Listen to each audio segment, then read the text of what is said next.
म त उभिनै सकिनँ उकालो चढेर आएको थकै लाएर झारा पुग्न नि नसकेको पानी पास गरेर मुग्छु ठोक भयो ल भाग्यमानी भयो नानी धेरै धेरै धन्यवाद छ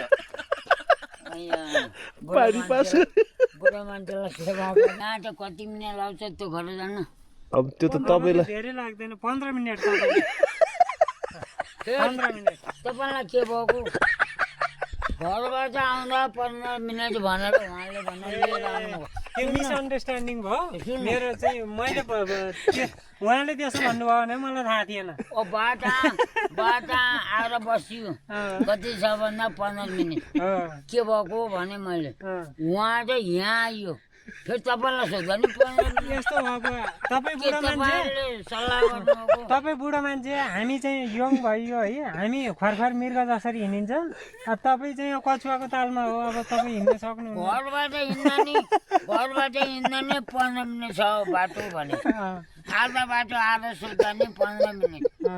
त्यहाँभन्दा डबल 15 मिनट अरू आधा